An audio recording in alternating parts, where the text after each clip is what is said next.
अ, मागे आपण एक व्हिडिओ केलाय की भाजीपाल्याचा.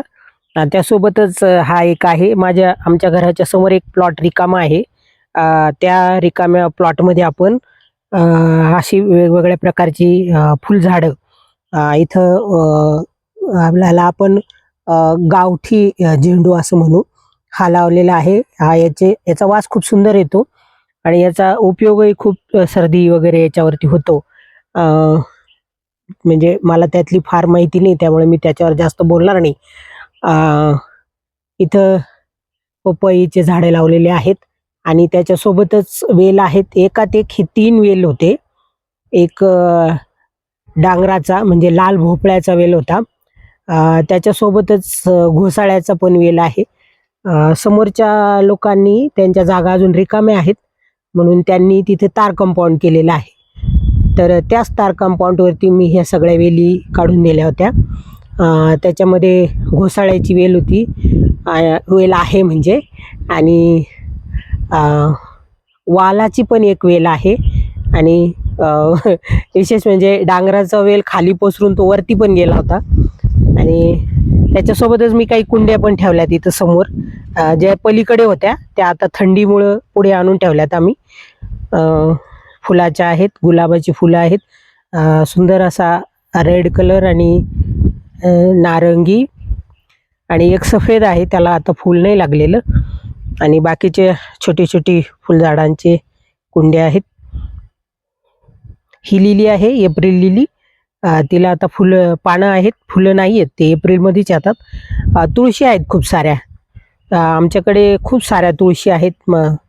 आणि ह्या सगळ्याची जी निगा आहे ना, ही म्हणजे मी जेव्हा वेळ मिळेल तेव्हा मी करतेच.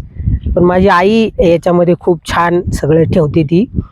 ती तिला फार आवडतं ह्या सगळ्या गोष्टी करायला. याच्यात गवत होऊ न देणं, त्याला आमच्याकडनं विसरून राहिलं 2-3 दिवसाच्या पुढे गेलं तर पाणी देणं, ही सगळी कामं ती करते. तिचं आरोग्य खूप चांगलं आहे. कदाचित यामुळे असेल ते. कपाशीची काही बिया टाकल्या होत्या मी. त्याला कपाशी आली आणि चांगलं भरपूर कापूस त्याच्यामध्ये निघाला. दिवाळीला आपण याच कपाशीच्या वाती केल्या होत्या आणि दिवाळी साजरी केली होती. अशी सगळी ही रोपं आहेत. आई आहे, तिचे सतत काही काही कामं चाललेले असतात. कामापासून तिला विश्रांती घ्यायला फारशी आवडत नाही. अ, त्यासोबत अजून काही छोट्या पपया, काही तुळशी मी कधी काढत नाही. जिकडे येतील तिकडे येऊ देते. मी काही उलछडीचा कंद होते 2 मोठे-मोठे, ते पण आता लावलेत.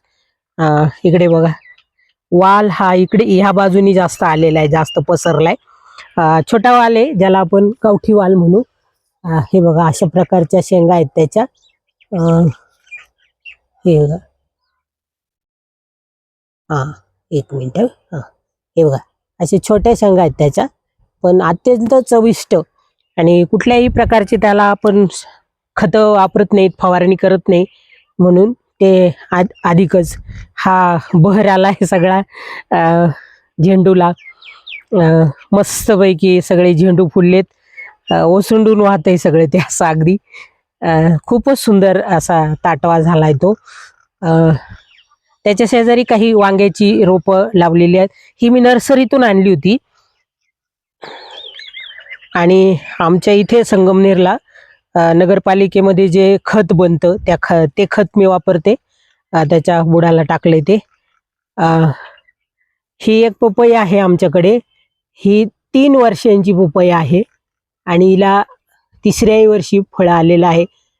वर्षभर पपया येतात या झाडाला आणि अत्यंत मधुर, म्हणजे गोडच्या पुढची जी चव असते, जी आपण फक्त आंब्याला वापरतो, जो शब्द, तो या पपईसाठी.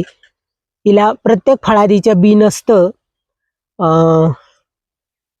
काही फळांमध्ये बी निघालं, त्याची रोपं मी केलीत आणि ती लावलीत. बघू आता काय होतंय, त्यांना कशी फळं येतात. त्याच्या शेजारीच आम्ही एक पिंपळ लावलाय.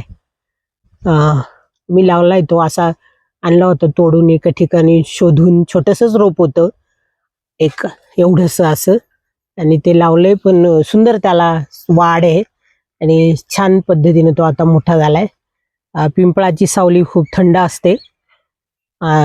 फक्त आपल्यासाठीच नाही, इथे येणाऱ्या जाणाऱ्यांसाठी पण ती उपयोगात येते.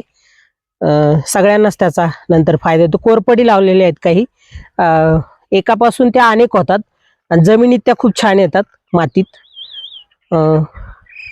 काही इकडे वांग्याची झाडं आहेत आणि इकडे पलीकडच्या बाजूला पण काही रोपं तयार करून नव्याने काही पपया लावल्यात, त्या पण बऱ्याच मोठ्या झाल्या. तिथेच एक लिंब आहे, हा लिंब आम्ही जरा थोडा वाचवून ठेवलाय. सकाळी आम्ही लिंबाची पानं वगैरे खाण्याचा प्रयत्न करतो. मध्ये सुटतं ते मध्ये मध्ये, पण करतो प्रयत्न. आणि त्याच पपईची एक पपईचं रोप इथे आलंय आणि त्याला आता पपया लागल्यात. ही मोठी पपई आपण जी बघितली ती पण सुरुवातीला एवढीच होती, ती आता एवढी उंच गेली. आणि हा सगळा भाजीपाला, हा सगळा समृद्ध ठेवा आमच्याकडे आहे मला वाटतं. कारण जमीन, माती जी आहे ना, ती आपल्याला खूप काही देत असते. फक्त तिच्याशी मैत्री आपल्याला करता आली पाहिजे. आणि तिच्याशी मैत्री करणं म्हणजे तिच्यात पाय ठेवावा लागतो, तिच्यात हात टाकावे लागतात. मातीला खूप असं प्रेमानं वगैरे तिच्याशी संवाद साधावा लागतो आणि मग या सगळ्या गोष्टी ती आपल्याला अगदी भरभरून देते. मला वाटतं आपल्या आजूबाजूला जर अशा जागा असतील तर आपण तिथं हा प्रयत्न नक्की करावा. त्याचा एक वेगळा आनंद असतो. खूप छान वाटतं ते सगळं करताना पण, आणि समाधानही खूप लाभतं. बघा, शक्य झालं तर.